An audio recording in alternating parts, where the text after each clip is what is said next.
오늘 우리나라 대한민국이 여러 가지 아주 심각한 문제들 가운데 던져져 있는 것처럼 느껴집니다. 첫째는 북한의 핵 문제에서 시작된 국방과 안보 문제가 너무나도 심각하고요.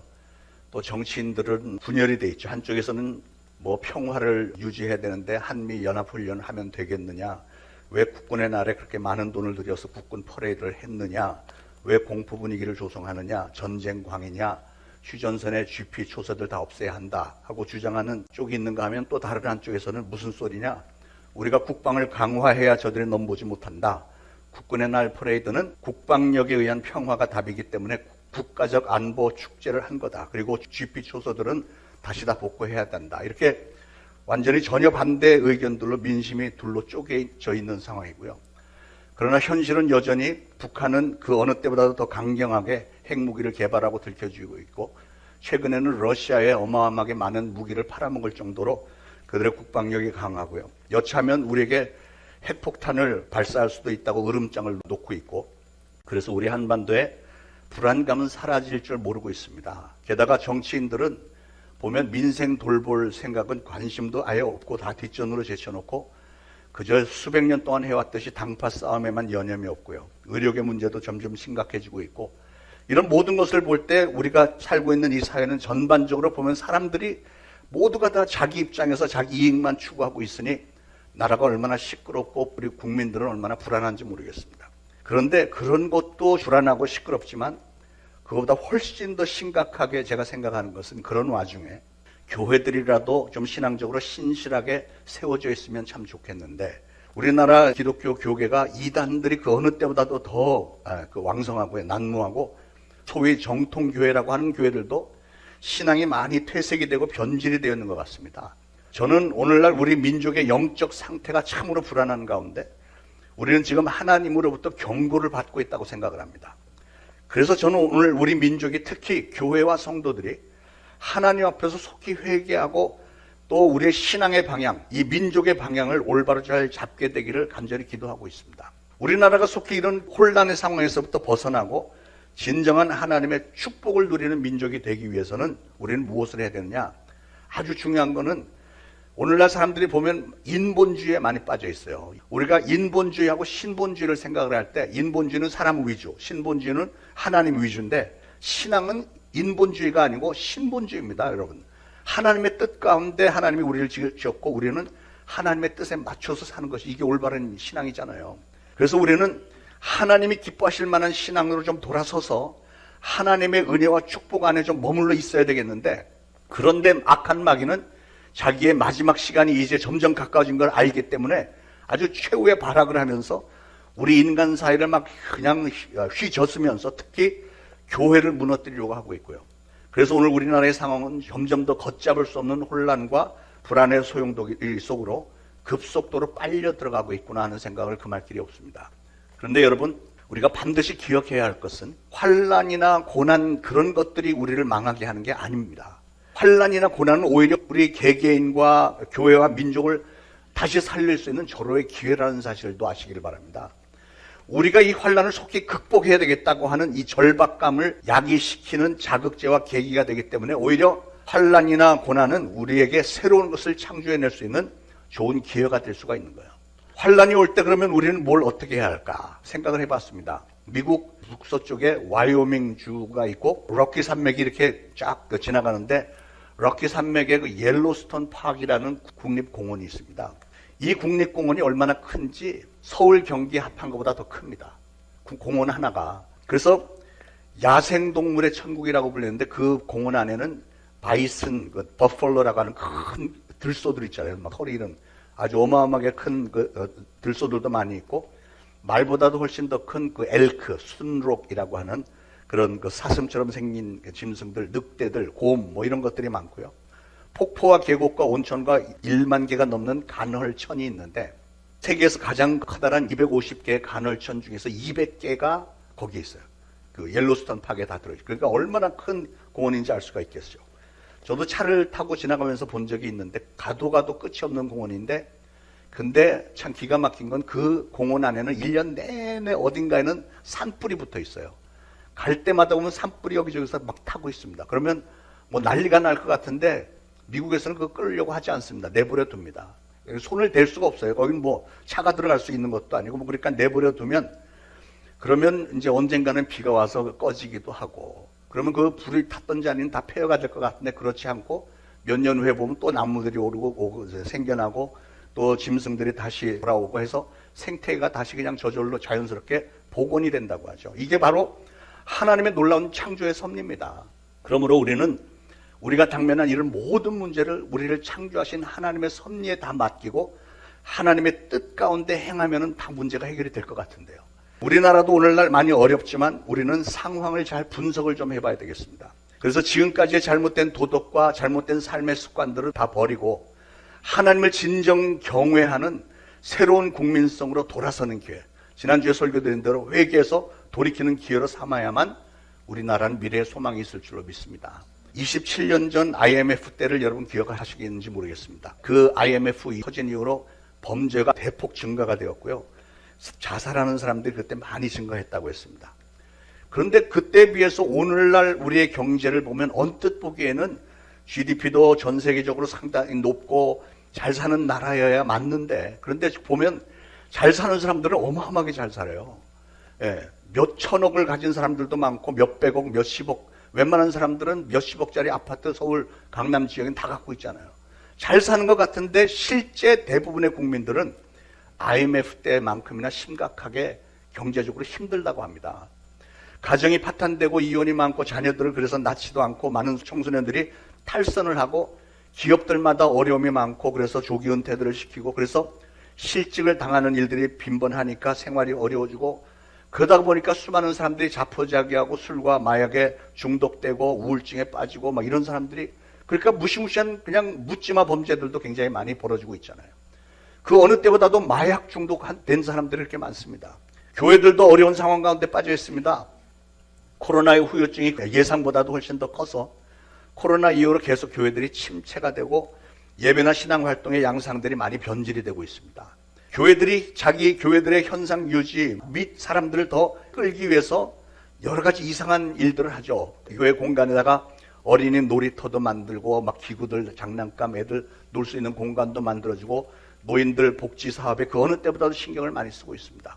물론 그런 일들을 교회가 하는 게 다 좋은 일들이긴 하지만 문제는 교회들의 관점이 그쪽으로만 이렇게 쏠리다가 보니까 정작 교회 본질인 성령 충만함을 위한 영적인 예배나 영성훈련이나 기도회나 성도들의 신앙 양육이나 선교사역 등에는 많이 소홀해졌고요.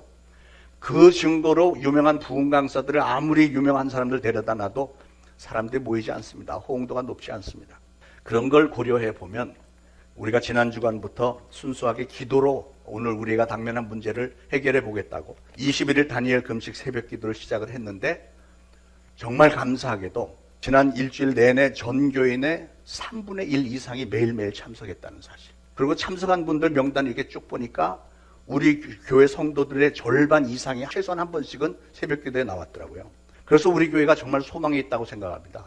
저는 믿기를 21일 다니엘 기도회 다 마치는 날까지 이게 유지만 잘 되면 우리 교회는 소망이 있습니다. 다시 일어설 수 있어요.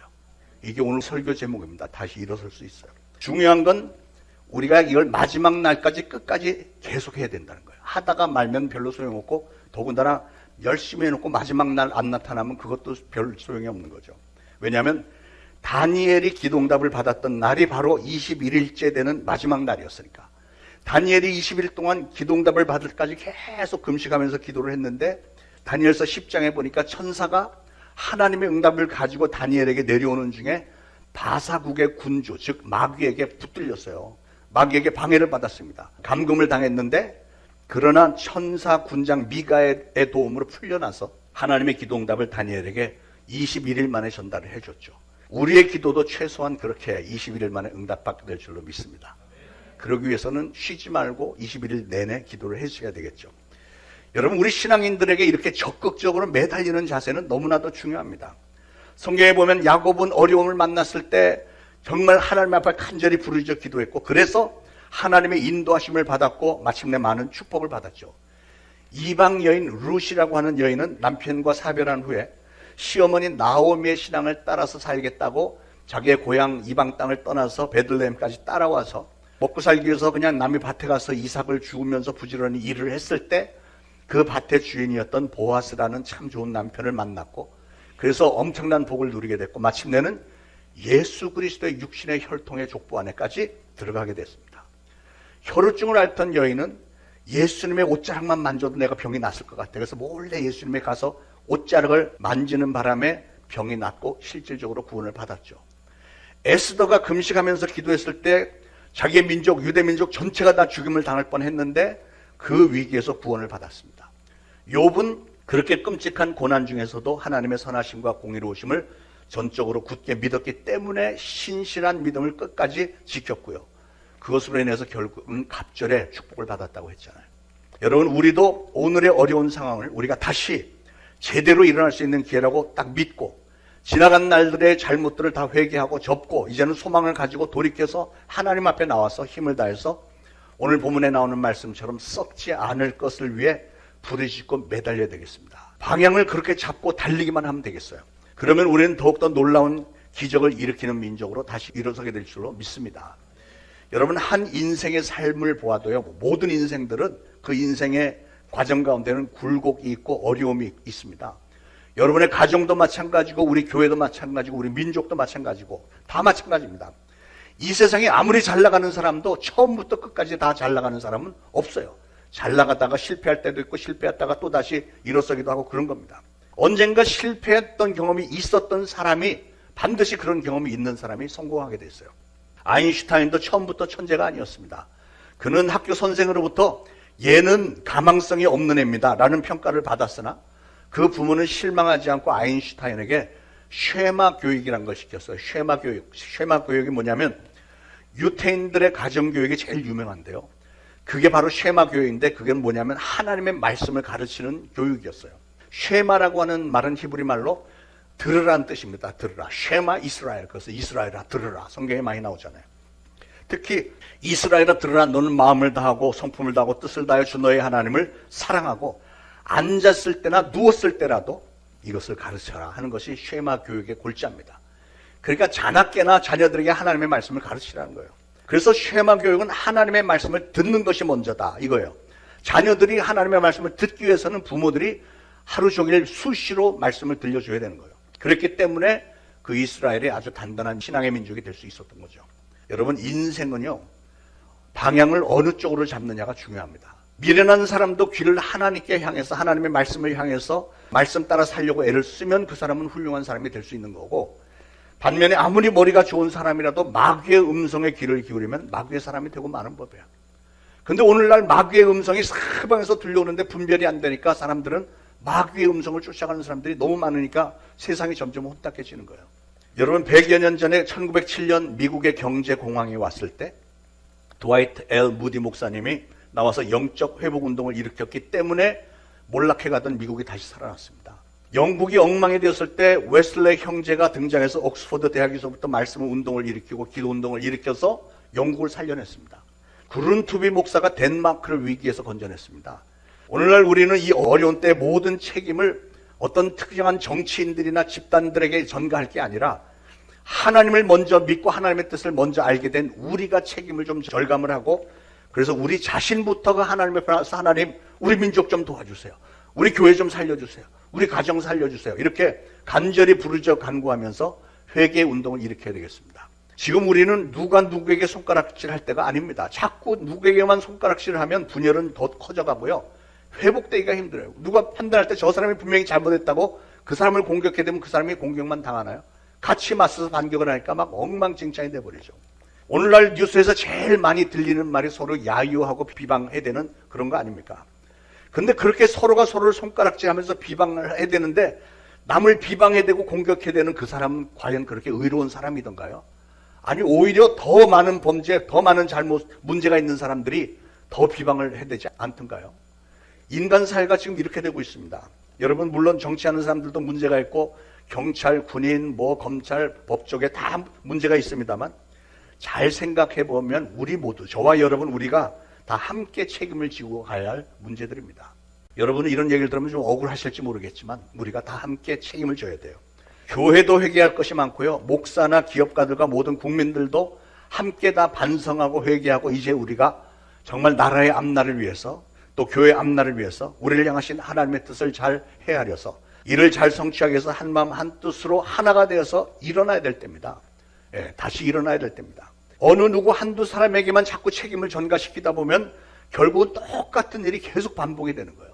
어떤 아버지가 아들에게 이렇게 말했습니다. 야, 너 아브라함 링컨은 말이야 너만한 나이 때 집안이 너무 가난해갖고 그랬지만 아브라함 링컨은 어렸을 때부터 꿈을 품었고 고학을 해서 마침내 미국의 대통령이 됐다는데 너는 밤낮 하는 짓이 왜 그 모양이냐?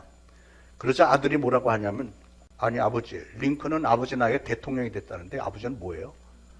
이렇게 돼도 할 말이 없잖아요. 그러니까 아버지와 아들 사이에도 공격을 시작하면 이렇게 싸움판이 되고 아무것도 얻어지는 게 없는데 그럼 그 공동체는 다 무너져 버리는 거예요. 우리는 그래 나도 책임이 있어 내 잘못이야 하고 이렇게 내 잘못 내 책임을 인정하는 풍토를 좀 만들어야 되겠어요. 다른 데는 몰라도 바깥 세상은 몰라도 우리 신앙의 공동체 안에서는 최소한 그래야 되지 않을까요? 우리가 살기 위해서라도 가족들 간에 이웃 간에 또 성도들 간에 하나로 화합이 되고 서로 손을 잡아서 이렇게 세워주고 우리 모두가 다 함께 일어설 수 있는 힘의 터전을 이 안에서 닦아야 되지 않겠습니까? 그러면 그렇게 할 수 있는 힘의 원동력이 무엇일까? 사도행전 3장에 보니까 베드로와 요한이 성전으로 기도하러 들어갔다가 안전뱅이를 만났죠. 그 사도들이 은과 금은 내게 없거니와 내가 있는 것으로 내게 주노니 곧 나사렛 예수 그리스도의 이름으로 일어나 걸으라 하면서 손을 잡아 일으켰더니 벌떡 일어나서 걷기도 하고 뛰기도 하면서 하나님께 영광 돌렸다고 했습니다. 그러면 사랑하는 여러분 우리도 똑같이 예수 그리스도의 이름을 믿는 믿음으로 예수 그리스도의 이름을 선포하면서 우리 손에 손을 잡고 일어나는 아름다운 신앙의 공동체가 되기를 축원합니다. 여러분 오늘날 우리 먼저 믿은 성도들이 어떻게 처신하느냐 하는 것은 굉장히 중요한 일입니다. 우리는 신앙인으로서 누구를 높이고 누구를 자랑하느냐 나의 삶의 목적이 어디 있느냐 하는 것을 확실하게 보여줘야 됩니다. 오늘 본문에 나오는 것처럼 우리는 방향을 확실하게 정해놓고 달려야 돼요. 여러분 우리의 표대는 누구예요? 예수 그리스도가 우리의 표대이고 우리는 예수 그리스도를 향해서 달려가는 겁니다. 우리 믿는 자들이 어려움을 겪고도 소망을 가질 수 있는 이유는 우리에게는 예수 그리스도의 이름이 있기 때문에 그래요. 그리고 모든 문제는 우리는 예수 그리스도의 이름으로 해결을 해야 됩니다. 우리가 범죄와 실패와 또 오늘 아까 그 연약한 안전병의 처지에서 힘차게 일어설 수 있는 이유는 그 원동력은 바로 예수 그리스도를 향한 믿음으로 가능한 줄로 믿으시기 바랍니다. 저와 여러분은 항상 예수 그리스도의 이름으로 항상 다시 일어나야 될 줄로 믿습니다. 나의 등 뒤에서 나를 도우시는 주 나의 인생길에서 지치고 고나요 매일처럼 주저앉고 싶을 때 나를 믿어주시네 일어나 걸어라 내가 새 힘을 주리니 일어나 너 걸어라 내 너를 도우리 아멘 아멘. 사랑하는 여러분 시험을 당했을 때 찬송을 부르시길 바랍니다. 예수 그리스도의 이름을 선포하시기 바랍니다. 여러분 삶의 어려운 문제들을 여러분 자신의 힘만으로 해결하려고 들지 말고 우리 예수님의 옷자락을 붙잡고 찬송을 부르면서 예수 그리스도의 이름을 의지해서 해결받으려고 해보시기 바랍니다. 하나님은 반드시 응답해 주십니다. 여러분 우리의 인생은 계절과도 같다는 생각을 합니다. 계절, 봄, 여름, 가을, 겨울. 계절이라고 하는 것은 항상 봄만 있는 게 아니죠. 국가나 가정과 교회도 다 마찬가지입니다. 이번 지나간 여름 정말 징그럽게 더웠고 힘들었지만 그래도 그 무더운 여름 지나가고 나니까 이제 언제 더웠었냐는 듯이 이렇게 선선하고 쾌적한 기후가 되었잖아요. 이제는 열매를 많이 맺게 될 것입니다. 여러분의 가정도 그렇게 무덥고 힘든 여름의 과정 잘 지내고 나면 가을의 계절은 선선해지고 쾌적함을 느끼고 열매를 많이 맺게 될 거예요. 사랑하는 여러분, 여러분이 만약에 항상 봄으로만 살고 싶다고 하면 그러면 봄에는 꽃에서 끝이 나고 그냥 싹으로 그냥 끝이 나는 거죠. 아무 열매가 없습니다. 봄에는. 여러분이 열매를 원하신다면 반드시 무더운 여름이라고 하는 계절을 지내야 되는 거예요. 그 과정을 지내야 돼. 다시 말해서 때로는 좀 힘들더라도 여러분이 신앙의 길에 열매를 맺기를 원하신다면 하나님의 성전 찾아 나와서 열심히 예배도 드리고 또 말씀도 듣고 양육을 받고 봉사와 헌신도 같이 하고 전도활동, 선교활동 같이 해야 됩니다. 그게 바로 여름의 계절이에요. 수고하고 애쓰는 계절. 예. 그러다가 드디어 가을이 되면 수확을 하고 또 자녀들도 잘 되고, 그러다가 겨울이 오면 가족들이 빙 둘러앉아서 흰눈이 쌓인 포근한 경치를 내다보면서 대화를 즐기며 휴식을 취할 수 있는 평안함과 행복이 있잖아요.